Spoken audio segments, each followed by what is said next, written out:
아줌마, 이리 와봐. 내가 용돈 두둑히 챙겨준다잖아. 전 여기 일하러 온 거지. 이런 짓 하려고 온 게 아니에요. 너도 좋으면서 왜 그래? 이리 와. 제 몸에 손대지 마세요. 손대지 마시라고요.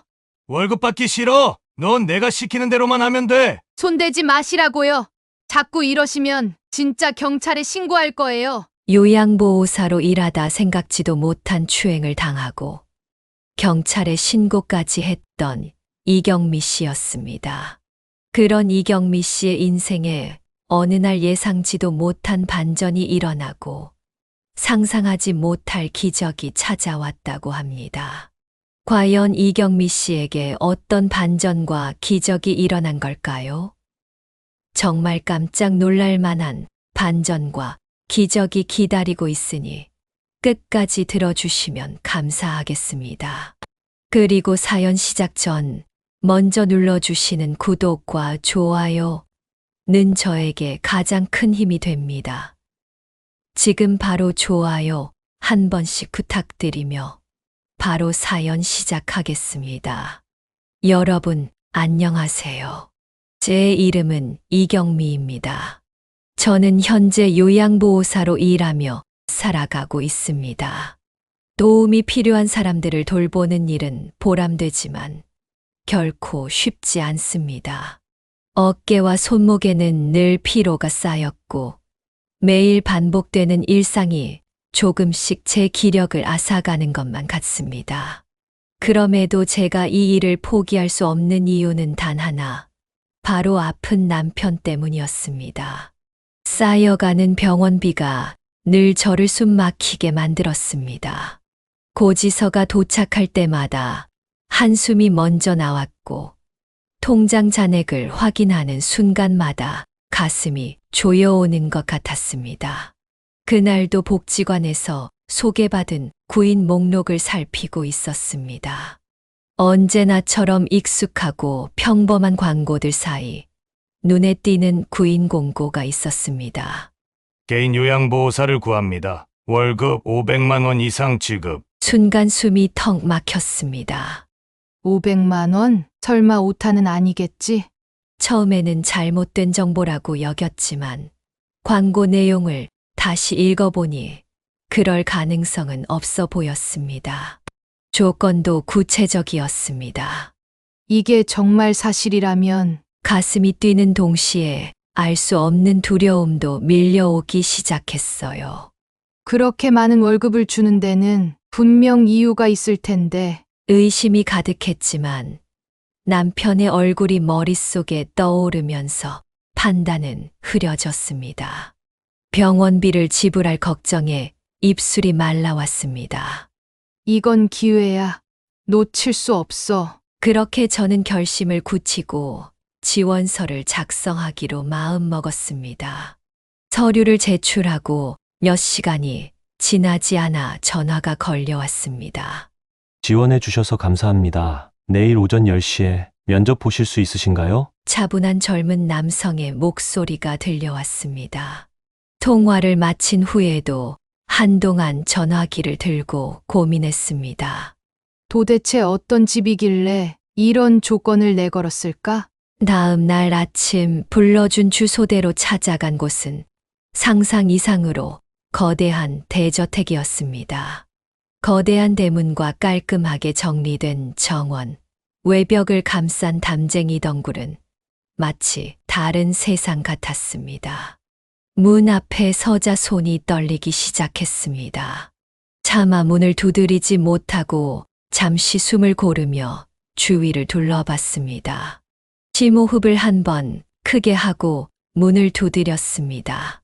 잠시 후 문이 열렸고 깔끔한 정장을 입은 젊은 남성이 나왔습니다. 그는 자신을 도움이 필요한 사람의 아들이라고 소개하며 안으로 안내했습니다. 날아 들어간 집 안은 외관만큼이나 웅장했습니다. 고급 가구들과 비싼 그림들, 빛나는 샹들리에가 눈길을 끌었지만 집안 곳곳은 어딘가 쓸쓸하고 차가운 분위기를 풍기고 있었습니다. 그곳에 있는 내내 묘한 긴장감이 제 몸을 감쌌습니다. 저희 아버지께서 몇 년 전에 과로로 쓰러지셨습니다. 이후 허리 아래가 마비되어 거동이 불편하세요. 차분하지만 담담한 설명이 이어졌습니다. 사고 이후로 어머니와도 이혼하시고 지금은 혼자 계십니다. 하반신이 마비되는 사고, 그리고 어머니와의 이혼 이후로 워낙 성격이 예민해지셔서 가끔 욕설을 하시거나 물건을 던지시기도 해요. 제 머릿속은 수많은 생각으로 혼란스러워졌습니다. 그는 제 표정을 읽은 듯 부드러운 목소리로 덧붙였습니다. 그렇기 때문에 월급이 높은 겁니다. 사람들을 뽑으면 며칠 못 버티고 자꾸 도망을 가시던데 참고 일하시면 월급은 괜찮을 겁니다. 어려운 점이 많겠지만 잘 부탁드립니다. 만약 아버지가 너무 심하게 하신다면 언제든 제 휴대폰으로 연락해 주세요. 설명을 들을수록 점점 더 두려움이 커졌습니다. 내가 과연 이 일을 해낼 수 있을까? 얼마나 심하게 대했으면 사람들이 다 도망을 간 걸까? 겁이 났습니다. 그만두고 싶다는 생각이 들었습니다. 그러나 그 순간 남편의 얼굴이 떠올랐습니다. 병실에서 제게 미소를 지어 보이던 남편의 모습. 고통을 숨기며 애써 괜찮다고 말하던 남편의 말이 귓가에 맴돌았습니다. 그런 남편을 위해서라면 무엇이든 해야 했습니다. 그래도 월급을 500이나 주니까 어떻게든 버텨봐야겠어. 결심을 굳힌 저는 고개를 끄덕였습니다. 한번 해보겠습니다. 그렇게 저는 계약서에 서명했습니다. 문을 나설 때 대저택의 거대한 문이 제 뒤에서 닫히는 소리가 가슴속 깊이 울리는 듯 했습니다. 그 소리는 마치 앞으로 다가올 일을 예고하는 것만 같았습니다. 알 수 없는 불안감과 함께 저희 새로운 일상이 시작되는 것 같았습니다. 그날 밤 집으로 돌아와 계약서를 다시 펼쳐보며 한숨을 쉬었습니다. 내가 이걸 할 수 있을까? 정말 잘할 수 있을까? 잠자리에 들면서도 불안한 마음은 떠나지 않았습니다. 새로운 환경과 낯선 사람들 사이에서 어떤 일이 일어날지 모르겠다는 막연한 두려움. 그러나 내일을 준비하기 위해 스스로를 다독였습니다. 나는 할 수 있어. 꼭 해낼 거야. 우리 남편을 위해서라면 어떤 일이든 할 수 있어. 그렇게 결심하며 잠이 들었습니다. 대저택으로 출근한 첫날, 마음속에는 설렘과 불안이 뒤섞여 있었습니다. 특히나 엄청난 부잣집이라는 낯선 환경, 그리고 얼마나 요양보호사들에게 함부로 대하길래 이렇게 월급이 높은 걸까라는 생각에 긴장을 놓을 수 없었습니다. 하지만 이 일이 남편의 병원비를 해결할 유일한 돌파구라는 생각에 스스로를 다독이며 집 안으로 발을 디뎠습니다. 안방의 침대로 다가가자 도움이 필요하신 분이 침대에 누워서 저를 바라보고 있었습니다. 앞으로는 그분을 박 씨라고 부르겠습니다. 박 씨의 시선은 날카롭지도 않았고 그렇다고 무례하지도 않았습니다. 하지만 어딘가 설명하기 힘든 묘한 기운이 느껴졌습니다. 그의 시선이 머물 때마다 어깨가 움츠러드는 기분이 들었지만 그건 단순히 제가 긴장해서일 거라고 애써 스스로를 달랬습니다. 침묵이 이어지던 순간 박 씨가 처음으로 입을 열었습니다. 이렇게 어려운 결정을 해줘서 고맙습니다. 앞으로 잘 부탁드려요. 박 씨의 말 한마디는 생각지도 못한 따뜻함으로 다가왔습니다. 예민하고 까다롭다고 들었는데 의외로 괜찮으신 분인가? 생각 못한 친절함에 긴장이 조금씩 풀렸습니다. 첫날은 일상적인 간호와 돌봄으로 채워졌습니다. 씻는 것을 돕고 몸을 돌려주고 식사를 준비하며 하루가 바쁘게 흘렀습니다. 작은 도움에도 박 씨는 감사를 잊지 않았습니다. 정말 고맙습니다. 이렇게 세심하게 챙겨주시니 몸이 훨씬 편해지네요. 그런 말에 마음이 조금 누그러졌습니다. 일이 생각보다 편할지도 몰라. 작은 희망이 스며들었습니다. 그러나 그 평화는 오래 가지 않았습니다. 다음 날 침대 옆에서 물컵을 건네는 순간 박 씨가 덜컥 제 손을 붙잡았습니다. 그윽하게 빛나는 눈동자가 저를 꿰뚫어 보는 것 같았습니다. 그러곤 손끝으로 제 손을 쓰다듬기 시작했습니다. 순간 심장이 철렁 내려앉았습니다. 지금 뭐 하는 거지?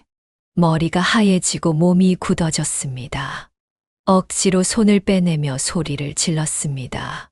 지금 뭐 하시는 거예요? 그는 당황한 듯 고개를 돌렸지만 저의 분노는 쉽게 가라앉지 않았습니다. 더 이상 그 자리에 있을 수 없었습니다.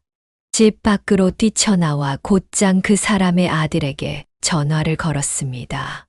당신 아버지가 저를 추행했어요. 제 손을 더듬으셨다고요. 내내 차분했던 목소리가 격앙된 감정으로 흔들렸습니다.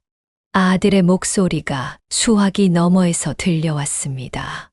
한숨을 깊게 내쉬며 그 남자의 아들이 말했습니다. 정말 죄송합니다.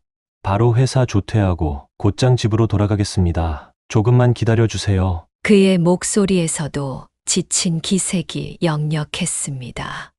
얼마 지나지 않아 그 남자의 아들이 도착했습니다. 그는 집 안으로 급히 들어가 아버지의 방으로 향했습니다. 문이 열리자마자 목소리가 높아졌습니다. 도대체 왜 그러셨어요, 아버지?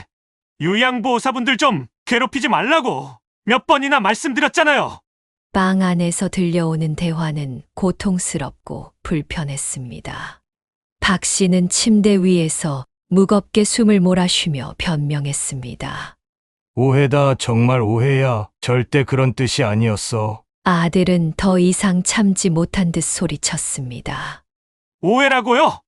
그래서 손을 만졌어요? 안 만졌어요? 잠시 침묵이 이어졌고 박 씨는 결국 낮게 중얼거렸습니다. 만지긴 했지만 정말 오해야. 그 순간 아들의 분노가 폭발했습니다. 말도 안 되는 소리 하지 마세요. 아버지 때문에 부끄러워서 얼굴을 들 수가 없어요. 도대체 왜 이러세요? 아들의 말은 단순한 분노가 아니라 실망과 체념이 섞인 듯 했습니다. 방 안의 분위기는 더 이상 견디기 힘들 정도로 무거웠습니다. 문 밖에서 그 대화를 듣고 있던 저는 깊은 혼란에 빠졌습니다. 그날 밤 집으로 돌아온 후에도 마음이 복잡했습니다. 경찰에 신고를 해야 할지 아니면 일을 그만둬야 할지 제 마음은 혼란으로 가득했습니다. 작은 방 안에서 홀로 머리를 감싸 쥐고 깊은 한숨을 내쉬며 끊임없이 자신을 다그쳤습니다. 월급 많이 준다는 말에 왜 그렇게 순진하게 넘어갔을까? 생각할수록 속이 뒤집히는 것 같았습니다. 제 손을 쓰다듬던 행동이 떠오를 때마다 손끝이 떨리고 속이 메스꺼워졌습니다.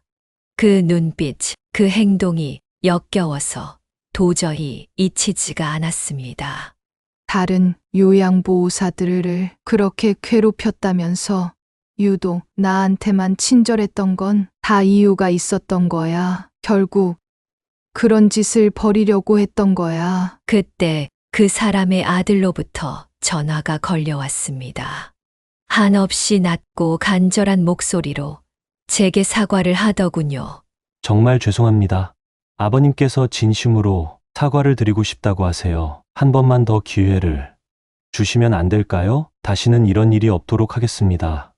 제가 약속드릴게요. 그 말 속에는 자기 아버지를 향한 복잡한 감정과 저를 향한 미안함이 담겨 있었습니다. 그 말을 들으며 마음이 무거워졌습니다. 상처받은 감정은 쉽게 가라앉지 않았지만 목소리에서 느껴진 진심의 마음이 조금 약해졌습니다. 알겠습니다. 하지만 이런 일이 또 생기면 경찰에 신고하고 바로 그만둘 거예요. 단호한 목소리로 대답했지만 제 안에서는 불안감과 기대감이 엇갈렸습니다. 다음 날 다시 대저택에 도착하니 그 사람의 아들이 대문 앞에서 저를 기다리고 있었습니다. 얼굴에는 피곤함과 미안함이 고스란히 드러나 있었습니다. 다시 와주셔서 정말 감사합니다. 아버님께서도 계속 반성하고 계세요. 직접 사과의 말씀을 전하고 싶다고 하십니다. 목소리는 진지했고 표정은 간절했습니다. 저는 진심을 느낄 수 있었습니다. 알겠습니다. 어떻게 된 일인지 이유라도 한번 들어볼게요. 문을 열고 다시 박 씨의 방에 들어섰고 그는 침대에 누운 채 저를 기다리고 있었습니다. 얼굴은 창백했지만 눈빛만큼은 어제와는 달리 더 또렷해 보였습니다. 눈이 마주친 순간 박 씨의 표정에는 깊은 후회와 불안이 스쳐 지나갔습니다. 오셨군요. 떨리는 목소리로 그가 먼저 말을 건넸습니다. 정말 죄송합니다. 어제는 제가 정말 큰 실수를 했어요. 그런 의도가 아니었다는 걸 알아주시면 좋겠습니다. 그의 목소리는 떨렸고 손가락은 가늘게 흔들렸습니다. 저는 단호히 물었습니다. 그런 의도가 아니었다면 왜 그런 행동을 하셨습니까? 박 씨는 한숨을 길게 내쉬더니 조심스럽게 말을 이었습니다. 보호사분께서 처음 저희 집에 오실 때부터 얼굴을 보고 정말 깜짝 놀랐습니다. 마치 40년 전에 그 사람과 너무 닮았거든요. 박 씨의 말은 마치 다른 세상 이야기를 꺼내는 것처럼 낯설게 들렸습니다. 그 사람이라뇨? 대체 누구 말씀이신 거죠? 저는 박 씨의 말을 납득하기 어려워 반문했습니다. 박 씨는 잠시 침묵하다가 어렵게 입을 열었습니다. 혹시 죄송한데 저희 집에 오신 지 벌써 며칠이나 되셨는데 제가 아직 이름을 안 물어봤네요. 혹시 이름이 이경애 씨 아니세요? 박 씨의 말에 제 가슴이 철렁 내려앉았습니다. 이경애요? 저는 의아한 표정으로 되물었습니다. 그건 저희 언니 이름인데요. 제 친언니입니다. 박 씨의 대답이 믿기지 않아 다시 물었습니다. 우리 언니를 어떻게 아시는 겁니까? 박 씨는 힘겹게 고개를 끄덕이며 아련한 눈빛으로 말을 이었습니다. 역시 제 생각이 맞았어요. 제가 괜한 의심을 했던 게 아니었어요. 제가 40년 전에 이경애 씨와 정말 사랑했던 사이였습니다. 경애 씨와 결혼까지 약속했었죠. 그제서야 잊고 지냈던 기억들이 거대한 파도처럼 몰려왔습니다. 머릿속에서 잔잔히 잠들어 있던 과거가 주마등처럼 제 머릿속을 스쳐 지나가기 시작했어요. 영수 오빠 한때 우리 언니와 결혼까지 약속했던 그 사람. 40년이라는 세월이 흘렀지만 그 이름이, 그 얼굴이 생생히 떠오르기 시작했습니다. 40년 만에 만난 그를 오빠라 부르려고 하니 왠지 민망하기도 하네요. 대학교 앞 빵집에서 아르바이트 하던 우리 언니와 언니를 보려고 매일같이 그 빵집을 찾아오던 영수 오빠의 모습이 눈앞에 그려졌습니다. 언니가 계산대에 서 있으면 가게 문을 열고 들어오는 영수 오빠는 늘 설레는 표정을 짓고 있었다고 합니다. 언니는 처음엔 영수 오빠를 부담스러워했습니다. 경미야, 매일 같이 찾아와서 나만 빤히 바라보다 돌아가는 사람이 있어. 너무 부담스러워. 그렇게 투덜대던 언니가 결국 영수 오빠의 끈질긴 구애에 마음을 열게 된 건 오랜 시간이 걸리지 않았습니다. 그리고 둘은 연애를 시작했죠. 처음부터 세상 모든 행복을 안고 있는 것처럼 보였던 그들이었어요. 언니는 저에게 수줍게 말했었죠. 경미야, 나 영수 씨랑 결혼할지도 몰라. 언니의 얼굴에는 그때까지 한 번도 보지 못한 행복이 가득했습니다. 하지만 그 행복은 오래가지 못했습니다. 둘의 관계는 너무나 많은 벽에 부딪혔습니다. 가장 큰 문제는 영수 오빠네 부모님이었어요. 그들은 빵집에서 아르바이트하는 언니를 처음부터 마음에 들어 하지 않았습니다. 특히 언니가 인사를 드리러 갔던 날, 그곳에서 들었던 말들은 언니의 가슴에 깊은 상처를 남겼습니다. 부모님은 대체 무슨 일을 하시나요? 그렇게 작은 가게로 어떻게 가족을 부양하죠? 그렇게 좁은 집에서 가족들이 어떻게 다 살아요? 부모님께서 열심히 안 사신 거 아닌가요? 부모님을 들먹거리자 끝내 참지 못한 언니는 자리를 박차고 일어섰습니다. 더 이상 참을 수 없어요. 저 돌아갈게요. 영수 오빠는 다급히 언니를 쫓아와 사과했지만 언니의 상처는 쉽게 치유되지 않았습니다. 며칠 동안 언니는 방 안에서 나오지도 않았습니다. 언니의 고된 마음을 모를 리 없었던 영수 오빠는 매일 밤마다 우리 집 앞에서 아침까지 기다리다 돌아가기를 반복했습니다. 세 번째 밤이 되던 날, 결국 언니의 마음이 다시 움직였고, 그렇게 둘은 다시 연애를 이어갔습니다. 그리고 결혼 준비까지 하게 되었습니다. 하지만 그 시절의 결혼은 두 사람만의 문제가 아니었어요. 집안 대 집안의 일이었고, 부모님의 허락 없이는 결코 이루어질 수 없는 것이었습니다. 다들 잘 아시겠지만, 그땐 그런 시절이었습니다. 그럼에도 언니와 영수 오빠는 서로를 너무 사랑했기에 모든 반대를 무릅쓰고 결혼을 하려 했습니다. 그러나 그런 노력은 결국 더 큰 비극으로 돌아왔습니다. 영수 오빠의 부모님은 결혼을 저지하기 위해 수단과 방법을 가리지 않았습니다. 어느 날 우리 아버지의 가게에 영수 오빠 부모님의 지시를 받은 사람들이 찾아왔습니다. 그들은 매대를 엎고 진열장을 부수고 가게를 아수라장으로 만들어 놓고는 이런 말을 남겼습니다.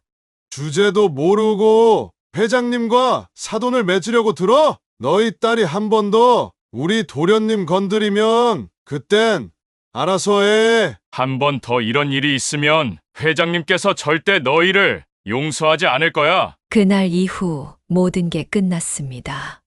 영수 오빠도 더 이상 우리 집에 찾아오지 않았습니다.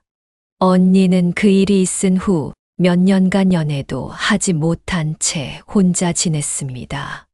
나중에야 들었던 얘기로는 언니는 자신이 누군가를 사랑하면 또다시 같은 고통을 겪게 될까 두려워했다고 했습니다. 결국 언니는 30대가 되어서야 당시로서는 꽤 늦은 나이에 다시 연애를 시작했습니다. 그리고 34살 형부와 결혼했습니다. 당시로서는 아주 늦은 결혼이었죠. 언니는 그렇게 영수 오빠와의 이야기를 가슴 깊숙이 묻어두고 살아왔습니다. 이 모든 기억이 영수 오빠의 얼굴을 마주한 순간 파노라마처럼 펼쳐졌습니다. 40년 전 우리 언니를 보러 집에 찾아오던 그 남자가 이렇게 다시 내 앞에 나타나다니 깜짝 놀라지 않을 수 없었습니다. 영수 오빠는 눈에 물기를 머금고 고개를 끄덕였습니다. 맞습니다. 나 박영수입니다. 경미 맞죠? 경혜 씨 동생. 경미. 순간 제 머릿속은 뒤죽박죽이 되었습니다. 언니가 그렇게 사랑했지만 결국 헤어질 수밖에 없었던 그 사람. 그가 지금 하반신 마비에 걸려 제 앞에 누워 있다는 사실이 믿기지 않았습니다. 오빠네 부모님이 사람들을 시켜서 우리 부모님 가게를 엉망진창으로 만든 것도 기억하세요? 40년이 지났지만 전 절대 그날을 잊지 못해요. 저는 억눌린 분노와 궁금증을 담아 물었습니다. 영수 오빠의 얼굴은 점점 더 어두워졌습니다. 그는 한숨을 내쉬며 고개를 떨구었습니다. 그때 제 부모님이 큰 잘못을 저질렀습니다. 그 일로 경혜 씨 가족에게 큰 상처를 줬다는 것도 알고 있어요. 저는 더 이상 참을 수 없었습니다. 알면서도 가만히 계셨단 말입니까? 제 목소리는 차가워졌고 영수 오빠는 그 말을 견디기 힘들어 보였습니다. 그때 언니가 얼마나 힘들어 했는지 알아요? 그는 마치 죄인처럼 침대 위에서 몸을 웅크리고 말을 이었습니다. 정말 미안해요. 하지만 그때 나는 어렸고 부모님의 뜻을 거스를 수 없었어요. 부모님께서 나를 방에 가두고 다시는 경혜 씨를 만나지 않겠다는 각서를 쓰게 만들었거든요. 영수 오빠의 이야기를 듣고 나니 혼란스러워지기 시작했습니다. 단순히 무책임한 사람이었다고 생각했던 영수 오빠의 고백은 다른 감정을 불러일으켰습니다. 경혜 씨는 지금 잘 지내고 있나요? 저는 잠시 망설이다가 대답했습니다. 언니는 지금 작은 빵집을 운영하고 있어요. 여기서 차로 20분 거리밖에 안 돼요. 영수 오빠는 무언가를 잃어버린 듯한 표정을 지었습니다. 경미야, 제발 부탁이야. 너희 언니에게 내가 한 번이라도 다시 만나고 싶다고 전해줄 수 있을까? 정말 꼭 좀 부탁한다. 목소리는 떨렸고 진심이 담겨 있었습니다. 저는 영수 오빠의 간절한 눈빛을 보며 잠시 고민했습니다. 알겠어요. 일단 언니한테 말해볼게요. 하지만 만날지 안 만날지는 언니가 결정할 문제예요. 그렇게 대답하며 방을 나섰습니다. 언니에게 이 말을 어떻게 꺼낼지, 언니의 반응은 어떨지, 모든 것이 막막하게 느껴졌습니다. 다음 날, 저는 언니가 운영하는 작은 빵집을 찾았습니다. 빵집 안은 고소한 빵 냄새와 따뜻한 공기로 가득 차 있었어요. 언니는 밀가루 반죽을 치대며 바쁘게 움직이고 있었습니다. 경미야, 무슨 일이야? 갑자기 얼굴을 보러 오고. 언니는 환한 미소로 저를 맞았지만 제 마음은 무거웠습니다. 언니의 환한 얼굴을 보니 한참 동안 망설였던 말을 꺼내기가 더 어려워졌습니다. 반죽 위로 바쁘게 움직이는 언니의 손을 보며 몇 번이나 입을 열었다 닫았습니다. 하지만 결국 마음을 다잡고 질문을 던졌습니다. 언니, 혹시 40년 전에 박영수 씨라고 기억해? 그 순간 언니의 손이 멈췄습니다. 밀가루를 잔뜩 묻힌 손을 내려놓으며 저를 바라보는 언니의 얼굴에는 당혹감과 놀라움이 서려 있었습니다. 왜 갑자기 그 이름을 꺼내는 거야? 그 사람 얘기라니. 오래전에 끝난 일이잖아. 언니의 목소리에는 감정이 묻어났습니다. 그 이름을 꺼내는 것만으로도 언니에게 얼마나 큰 무게로 다가왔을지 알 수 있었습니다. 저는 언니를 바라보며 머뭇거렸지만 다시 마음을 다잡았습니다. 사실 내가 요양보호사로 일하고 있는 집에 그분이 계셔. 지금 허리 아래로 마비 상태인데 나한테 언니 얘기를 했어. 언니랑 결혼까지 약속했던 사람이라고. 제 말을 들은 언니는 놀라움의 말을 잇지 못했습니다. 언니의 눈은 흔들렸고 밀가루를 닦아내던 손도 멈췄습니다. 영수 씨가 그 사람이 지금 우리 옆 동네에 있다고? 언니는 믿을 수 없다는 듯 제 말을 다시 확인했습니다. 저는 고개를 끄덕이며 언니의 시선을 마주했습니다. 응, 나를 보더니 언니랑 너무 닮아서 깜짝 놀랐대. 그리고 언니를 잊지 못했다고 하더라. 언니는 그 말을 한참 동안 곱씹는 듯 했습니다.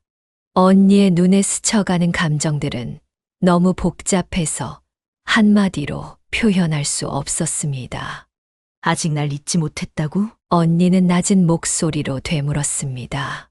그 사람 부모님이 우리 아버지 가게를 엉망으로 만든 이후로 우린 더 이상 만날 수 없었어. 그렇게 상처를 주고 떠난 사람이 이제 와서 날 잊지 못했다고 하면 내가 뭘 어떻게 해야 하는 거야? 언니의 말은 차갑고 단호했지만 그 속에는 깊은 상처와 아직도 아물지 않은 아픔이 느껴졌습니다. 저는 언니의 반응을 이해하면서도 영수 오빠의 진심을 전달해야 한다는 책임감이 있었습니다. 언니, 그때 영수 오빠도 부모님한테 감금당하고 2번 다시 언니를 만나지 않겠다고 강제로 각서를 쓰게 됐다고 했어. 그리고 다시는 언니를 볼 수 없었다고 하더라. 정말 미안하다고 꼭 한 번 만나고 싶대. 만난다고 해서 무슨 의미가 있겠어? 언니는 반죽을 치대던 손을 멈추고 깊은 한숨을 내쉬었습니다. 우린 이미 너무 많은 시간을 잃었어. 지금 와서 그 사람을 만난다 해도 예전처럼 돌아갈 수 있는 것도 아닌데 말이야. 그리고 난 40년 전에 이경미가 아니야. 곧 있으면 70이 되는 노인이 돼버렸어. 얼굴엔 주름도 가득하고. 언니, 사람은 늙고 변하는 게 당연한 거야. 그건 누구나 마찬가지야. 저는 언니를 설득하려 애썼습니다. 그리고 만난다고 해서 다시 사랑에 빠지라는 것도 아니고 그냥 한 번 만나서 그동안 못했던 이야기를 나누고 옛 추억을 떠올리는 것도 괜찮잖아. 이때까지 이혼한 전 형부한테 상처만 받았잖아. 언니는 한동안 말없이 생각에 잠겼습니다. 언니의 손은 여전히 멈춰 있었고 방 안의 공기는 무겁게 가라앉았습니다. 만나고 싶지 않다는 언니의 마음도 이해하지만 영수 오빠가 언니를 정말 간절하게 보고 싶어 해. 제 말에 언니는 한숨을 내쉬며 고개를 떨궜습니다. 한참 동안의 침묵 끝에 언니는 고개를 끄덕였습니다. 내가 그렇게까지 말하니 그럼 한 번은 만나볼게. 언니의 목소리에는 결심과 두려움이 뒤섞여 있었습니다. 다음 날 아침 우리는 긴장된 마음으로 영수 오빠네 집으로 향했습니다. 대문 앞에 도착했을 때 언니는 한 번 더 발걸음을 멈추고 깊게 숨을 들이마셨습니다. 저는 언니를 지켜보며 조용히 기다렸습니다. 엄청 떨리네. 들어가자, 경미야. 언니는 조용히 말하며 고개를 끄덕였습니다. 침대가 놓인 방 앞에 도착했을 때 언니의 걸음이 또다시 멈췄습니다. 저는 언니의 등을 살짝 두드리며 속삭였습니다. 언니, 괜찮아. 내가 바로 옆에 있을게. 문이 열리고 방 안으로 들어서자 침대에 누워있는 박영수 씨의 눈이 커지며 떨리는 목소리로 외쳤습니다. 경혜 씨, 정말 경혜 씨가 맞나요? 영수 오빠의 목소리는 믿기지 않는다는 감정으로 가득 차 있었습니다. 언니는 영수 오빠의 얼굴을 바라보며 순간 말을 잃었습니다. 40년이라는 세월이 그의 얼굴 위를 훑고 지나간 흔적은 분명했지만 그 안에는 여전히 언니가 기억하는 그 시절의 모습이 남아 있었습니다. 떨리는 목소리로 언니가 답했습니다. 영수 씨, 오랜만이에요. 방 안의 공기는 숨 막힐 정도로 긴장감이 맴돌았습니다.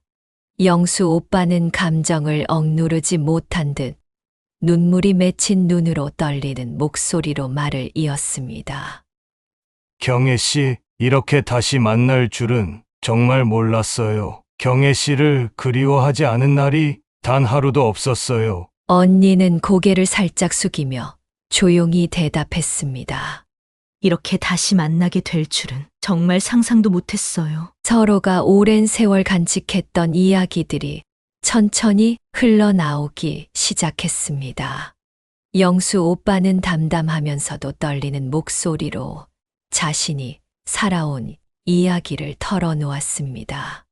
그때 그 일은 부모님이 시킨 일이었어요. 제가 막을 힘이 없었어요. 정말 미안해요. 아버님 가게를 엉망으로 만든 것도 경혜 씨를 힘들게 만든 것도 모두 제 잘못이에요. 영수 오빠의 말에 언니는 천천히 고개를 끄덕이며 눈물을 훔쳤습니다.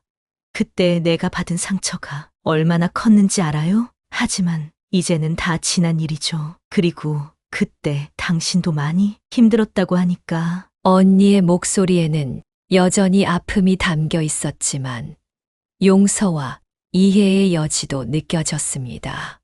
언니의 눈빛은 슬픔과 따뜻함이 교차하며 복잡한 감정을 드러내고 있었습니다. 제가 이런 말을 할 자격이 없다는 걸 알아요. 영수 오빠는 간절한 눈빛으로 말을 이었습니다.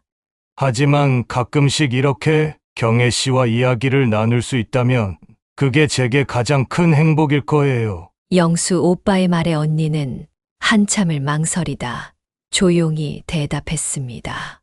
지금은 바로 대답할 수 없어요. 저한테도 시간이 필요해요. 언니의 목소리는 여전히 떨렸지만 작은 희망의 빛도 담겨 있었습니다. 그날 저녁 집으로 돌아오는 길에 언니는 무겁게 한숨을 쉬며 조용히 말했습니다. 경미야, 정말 복잡한 기분이야. 지난 일을 용서하고 친구처럼 다시 지내고 싶기도 하고 또 다시는 보고 싶지 않기도 해. 이 만남을 어떻게 받아들여야 할지 잘 모르겠어. 그날 밤 저는 언니가 조금이라도 마음의 짐을 덜어냈기를 바라며 잠자리에 들었습니다. 그리고 그로부터 며칠 후 영수 오빠로부터 다시 한번 부탁을 받게 됐습니다. 목소리에는 간절함이 가득 차 있었어요. 경혜야, 욕심 부리는 건 알지만 한 번 더 너희 언니를 만날 수 있을까? 아직도 하고 싶은 말이 정말 많아. 영수 오빠의 진심이 담긴 목소리를 듣는 순간 저는 그 부탁을 차마 거절할 수 없었어요. 저는 그날 밤 언니에게 전화를 걸어 영수 오빠가 다시 한번 더 언니를 만나고 싶어 한다고 전했고 언니도 첫 만남과는 달리 이번엔 생각보다 금방 알겠다는 의사를 전했어요. 그렇게 두 번째 만남이 이루어졌습니다.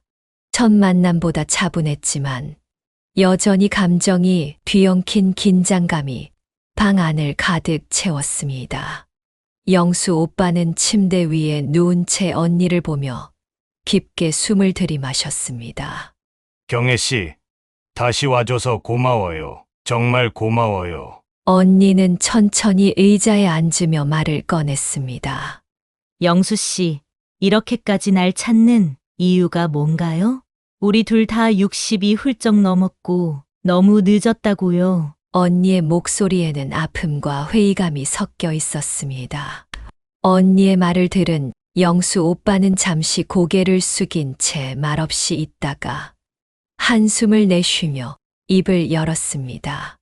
늦었다고 제가 생각했으면 이렇게 애쓰지도 않았을 거예요. 40년 전에는 연인이었지만 지금은 그냥 친구처럼 이야기라도 나눌 수 있는 사이가 됐으면 좋겠다는 게 제 바람이에요. 영수 오빠의 목소리는 진심으로 떨리고 있었습니다. 그러곤 자신의 현재 상태와 재활을 시작하려는 결심에 대해 털어놓기 시작했습니다. 하지 마비가 온 이후 제 삶은 모든 것이 달라졌어요. 다시 걸을 수 없다는 것이 얼마나 절망적인 일인지 말로 다 표현할 수 없어요. 하지만 그런 제 인생에 당신을 다시 만난 게 제게는 기적처럼 느껴져요. 언니는 영수 오빠의 이야기를 들으며 그의 고통을 고스란히 느낄 수 있었습니다. 영수 오빠의 떨리는 목소리와 차오르는 눈물을 보며 사고 이후로 지금까지 얼마나 힘든 시간을 견뎌왔는지 알게 되었습니다. 언니는 영수 오빠의 말을 조용히 들은 뒤 부드럽게 답했습니다. 그럼 지금부터는 그냥 친구처럼 지내봐요. 언니의 말에 영수 오빠는 가슴에 손을 얹으며 고개를 숙였습니다. 고마워요. 정말 고마워요. 그의 말은 마치 울음이 터지기 직전의 목소리처럼 들렸습니다. 그날 이후 언니는 영수 오빠를 조금씩 더 자주 찾아가기 시작했습니다. 저도 요양보호사로서 영수 오빠를 간호했기 때문에 셋이서 함께하는 일상이 시작된 거죠. 두 사람은 더 이상 과거에만 얽매이지 않았고 현재를 함께 만들어가기 시작했습니다. 언니는 영수 오빠의 곁에서 시간을 보내며 작은 일상을 공유했습니다.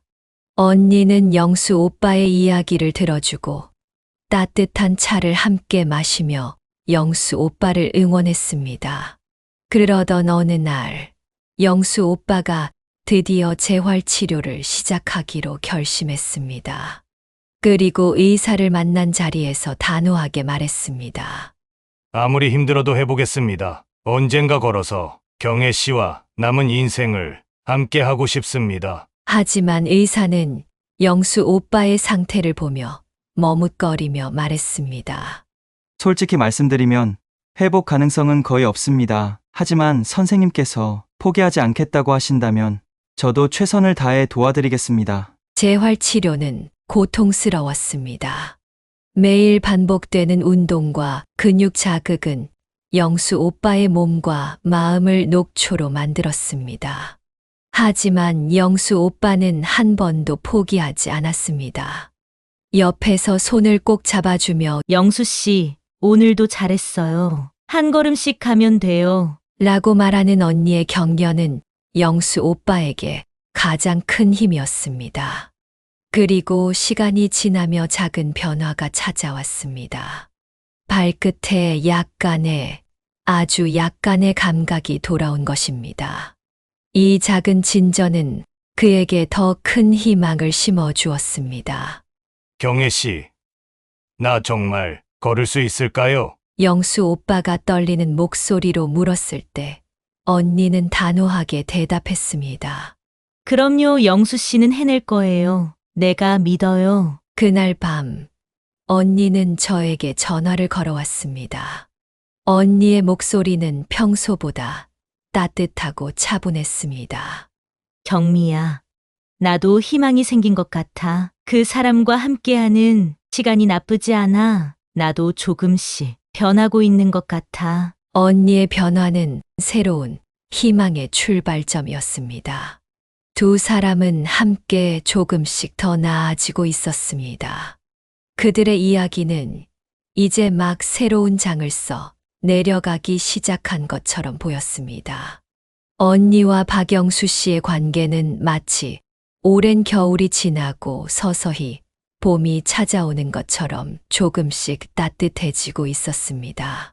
서로에게 조심스레 다가가는 모습에서 잊혀졌던 시간의 상처와 오랜 간절함이 자연스럽게 묻어났습니다. 영수 오빠는 이른이 다 되어가는 나이임에도 재활치료에 더욱 몰두했습니다. 그의 노력은 말 그대로 땀과 눈물로 점철되어 있었습니다.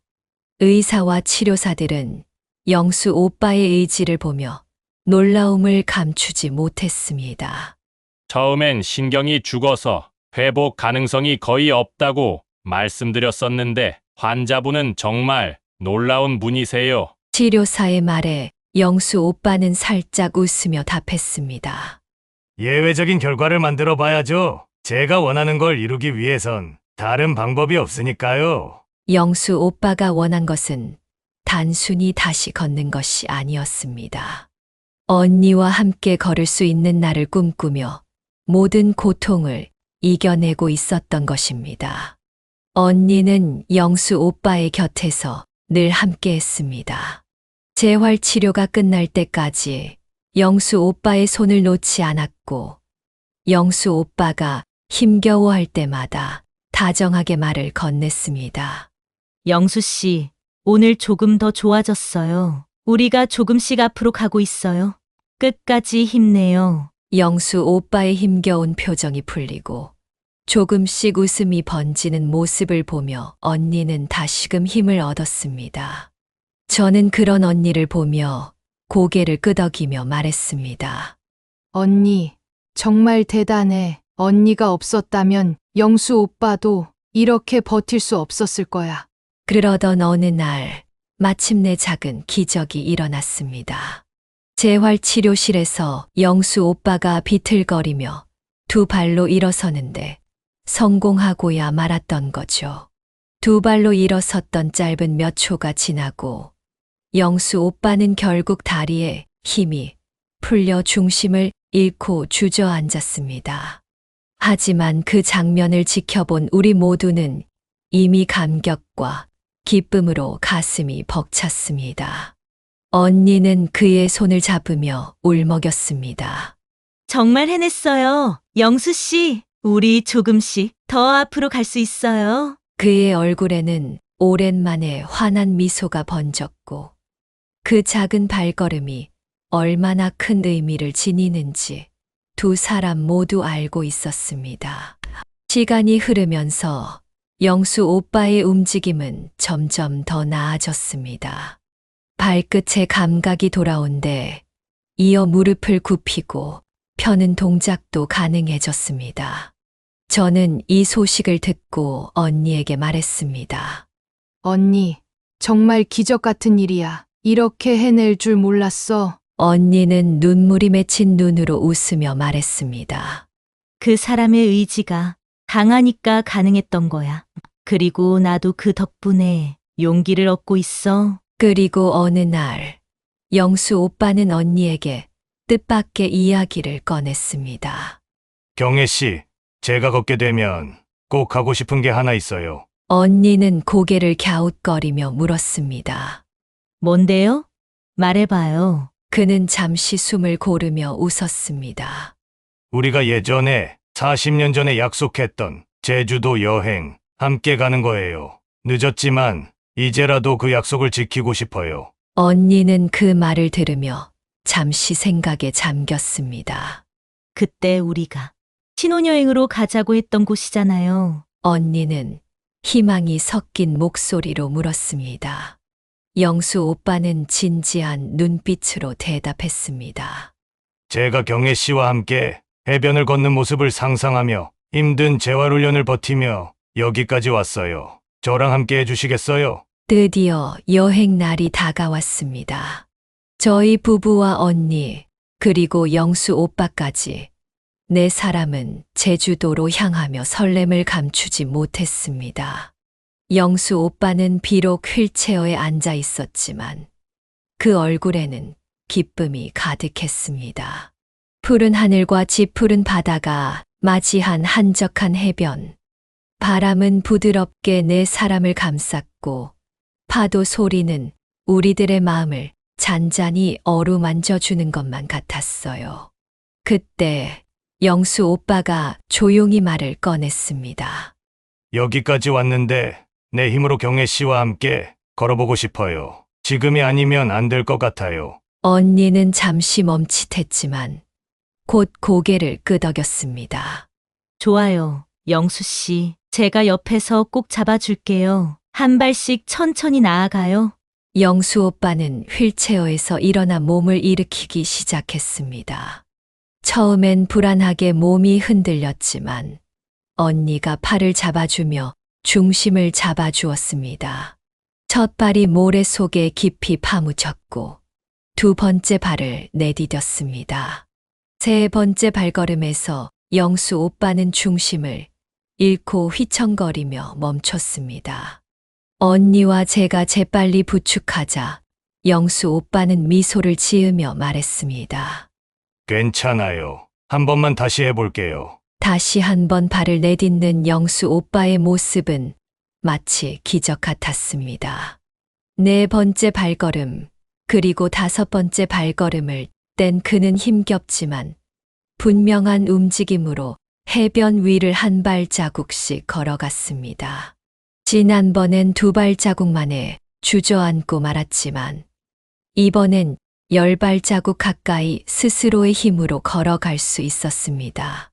10발자국 정도 걸으니 다시 중심을 잃고 모래 해변에 주저앉고 말았지만 그것만으로도 저희는 마치 기적을 본 것만 같았어요. 언니는 영수 오빠의 어깨를 부드럽게 잡으며 눈물을 흘렸습니다. 당신이 이렇게 걸어가는 걸 보니 정말 믿을 수 없을 만큼 감동적이에요. 영수 오빠는 잠시 멈춰 언니를 바라보며 말했습니다. 경혜 씨, 모두 당신 덕분이에요. 이 순간이 제 인생에서 가장 행복한 순간이에요. 언니는 영수 오빠의 손을 꼭 잡으며 대답했습니다. 영수 씨, 우리가 비록 이른이 다 돼서 만났지만 늦었다고 생각하지 말고 함께 천천히 그리고 더 멀리 걸어가요. 여행을 마치고 돌아온 뒤 영수 오빠와 언니는 서로의 곁에서 새로운 삶을 시작했습니다. 재활 치료는 여전히 힘들었지만 영수 오빠는 희망을 잃지 않았습니다. 언니는 매일 그의 곁에서 힘이 되어 주었고 두 사람은 서로에게 가장 큰 위로가 되어 주었습니다. 두 사람은 서로의 존재만으로도 큰 의지가 되었고 함께라면 어떤 어려움도 극복할 수 있을 것 같은 믿음을 키워갔습니다. 그러던 어느 날 영수 오빠가 저를 조용히 불렀습니다. 경미야, 너희 남편 병원비는 내가 책임질게. 너가 아니었으면 경혜 씨와 내가 이렇게 다시 만날 수 없었을 거야. 진심 어린 말에 가슴이 뭉클해졌습니다. 오빠, 저희가 그렇게 큰 도움을 그냥 받을 수는 없어요. 하지만 영수 오빠는 고개를 저으며 따뜻한 미소로 답했습니다. 경미 너 덕분에 내 삶이 다시 시작됐어. 이건 단순한 돈이 아니라 내 마음이야. 내가 내 도움을 받았으니 나도 너에게 조금이나마 보답하고 싶어. 영수 오빠의 지원 덕분에 우리 가족은 한숨 돌릴 수 있었고 마음 한켠에 자리 잡고 있던 불안도 사라지기 시작했습니다. 저는 문득 혼잣말처럼 속삭였습니다. 이렇게 큰 기적이 우리 모두에게 찾아오다니 정말 감사할 뿐이야. 모두가 서로에게 기대며 다시금 살아갈 용기를 얻고 있었고 그 모든 변화가 어딘가 특별하고도 따뜻하게 느껴졌습니다. 저는 요즘 하루하루 우리 모두에게 찾아온 기적에 진심으로 감사하는 마음을 가지고 살고 있습니다. 묵묵히 그리고 열심히 인생을 살아가다 보면 때로는 뜻하지 않은 기적이 우리의 삶에 찾아와 주기도 하는 것 같습니다. 여러분들께도 저희와 같은 기적이 있기를 진심으로 바라며 지금까지 제 이야기를 들어주셔서 정말 감사드립니다. 그리고 영수 오빠가 재활치료를 통해 장애를 극복하고 언니와 함께 더 행복한 날들을 만들어갈 수 있도록 저희 남편과 제가 행복한 노후 생활을 보낼 수 있도록 따뜻한 응원의 한마디 부탁드릴게요. 여러분의 마음이 모이면 그 응원이 또 다른 기적을 만들어줄 거라 믿습니다. 감사합니다. 지금까지 이경미 씨의 사연을 끝까지 들어주셔서 감사드립니다. 이경미 씨 부부가 행복한 노후를 보내기를 희망하시는 분들이나 언니와 영수 씨가 늦은 나이에도 불구하고 부부가 돼서 행복한 미래를 보내길 희망하시는 분들이 계시다면 댓글로 응원의 한마디 부탁드립니다. 혹시 아직 구독과 좋아요 안 눌러주신 분들이 있으시다면 꼭 한 번씩 부탁드립니다. 그럼 저는 더 재밌고 흥미진진한 영상으로 다시 여러분들을 찾아뵙겠습니다. 감사합니다.